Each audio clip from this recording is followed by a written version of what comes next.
Yeah, I was just coming back to my earlier question.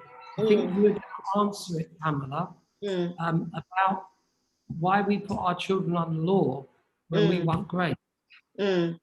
System for our children, like Mosaic law. True, that is very true. You know, this is the relationship between our children and us. Just like God says, He's the Father. We have to have that relationship between our children and us. He has given us a free will, and we enjoy that grace from our God. Is the same mercy we need to extend to our children as well. You know, like Sister mentioned that I had the same issues. Like I said, from an African background, you know, that is what I saw around me. You know, if you hear some parents, even like we used to hear in the neighborhood, how they spoke to their children or what they said, you know, a child grows up with these things that, okay, maybe I was not wanted. Not my own parents, but I'm just saying, giving you know, from what I heard when I was young, we go back to the love again, the love of God that we receive. We need to extend that mercy to the children, to show them compassion. And sometimes we want the quick fix. We don't want to be patient to see the fruit of that. Maybe in the near future, we want it now. We have a second born. You know, you'll say we are going to school. She knows they start school at this time, and she wants to get up maybe when it is past to that time, and she wants to rush through things. You know, and that gets everyone on tension. And she will do it there and there, day in, day out. So I told my husband, why don't you try taking the younger one to school, then come and pick her. Even if she gets late, then she will know the consequences of what she's doing.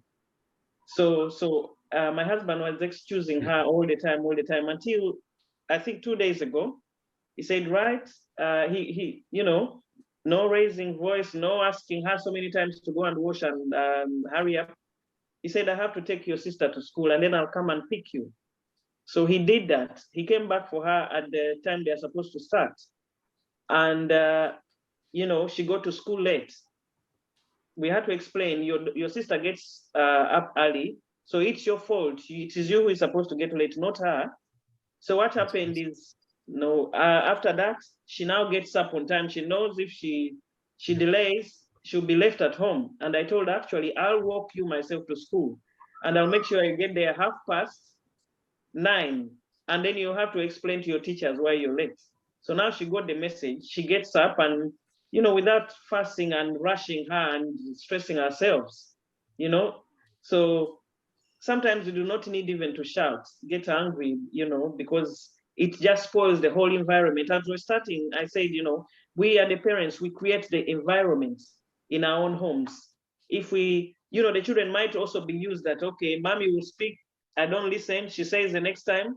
So they are used to that now, that, okay, until she shouts is when I get up to do something, you know? So we can correct that. There's still time, I'm sure. So over to you. I think, Brother Stephen, you're asking something to, you asked Aunt Grace something, Grace Mwima, and she hasn't answered it yet. Just the same question. I think you're going to give a contribution. Okay. Yeah. Yeah, you have to be, and you have to be distinct and clear that this child, the behavior, you're upset about the behavior or action that he's doing, and also to encourage that child to think about others, because what his behavior will do to others around him or to the family. So, and like I said before, that you have to be firm. You have to be firm with him to show that, yeah, what I want you to do, it has to be done. Not in a rude way, gentle and wild, but he will know that you are not caving in, whether you are not giving him a chance not to do it, but you mean it, and you mean it, he has to do it, whether he likes it or not. And like Mr. James said, every time you go to him, he will know that, oh, this is the soft one, so I can play up with that one.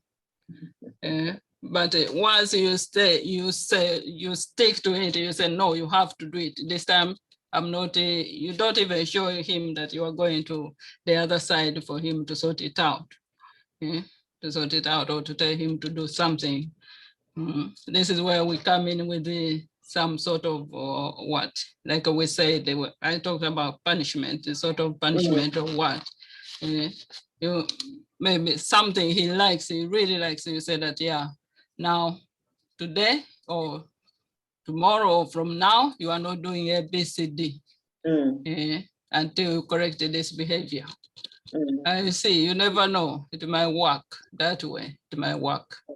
So he will know that every time he does something, this time mommy is not calling daddy. He sort it out herself, because everything has changed now. She's a different person. He's not taking no for an answer or what for this. And eventually he will come around to it. He will know that, oh, why has mommy changed? This time it doesn't take Kevin, doesn't call daddy or what. Like I said, these things, they just learn them, but now they know that mom is a soft touch. So I can do whatever I want to do until daddy comes in to say, oh, this, because there's no reason why he can't listen to mommy if he listens to dad when you look at it, because he knows that mommy will give up so quickly, will give up and get maybe a bit upset and move away. So that's why he continued doing it. So I think just to stick to it and to say, no, this time, this and that has to be done. I wanted to say something. Actually, when Brother Stephen was speaking, I thought, oh, I've heard that before. In that, yes. I don't know why it is that actually when mothers are speaking to the children, they will take their time, they will try their luck, they will push it to the limit. But when dad comes in and say, okay, this is what we are doing and we have to do it now or in 2 minutes or so, they kind of I believe maybe that's how God really designed it. And it's not bad. It's not bad for us to actually come in every now and then. Of course, for me, I don't encourage my wife to keep on calling me, because you see, these children are so clever. They study, So as long as dad is not there. You see, they'll do what they like. They will push and push until mom has to get to a certain limit. It takes patience. It takes some kind of work, because now it's good that you have actually noticed. You have actually noticed that that this is happening. You notice it, how these children are behaving, what is happening, and now it is time for you to start working on it. It's not easy, because it's in almost every home, especially in the West, I've noticed. But back home, I mean, it's mainly mothers who are with the children, and the children have got to listen to mom, although of course sometimes it's kind of harsh. Because here what we have to do, okay, talk to them and encourage them and so forth. But we know, for example, with one of our children, sometimes that is not enough. You have to actually stand your ground. You have to actually take some steps. Like my wife said, I have to take some steps. No shouting or anything. All I do is say, okay, today I am leaving you home. You're not ready. Don't even try to rush. You stay there. Sort yourself out. I am going with so and so. So that kind of decisive measure, I think sometimes is the mothers involved. They are too emotional. They get emotional when they are disciplining their children or trying to correct their children. They get so emotional, and once they get so emotional, then the shouting inevitably will come. You know, you get a bit irritable and so forth. So that's why, for me, if it is handling children in such situations, no, it is, for example, if I say, okay, today you're not getting this, it's not, I'm not saying it out of anger. I detach my emotion from that kind of punishment. Otherwise, I probably you start feeling guilty. You say, oh, well, maybe I'm not good enough for this and the other. But just decisive, measures. So like we are sharing here, it is time for you to start, kind of learning.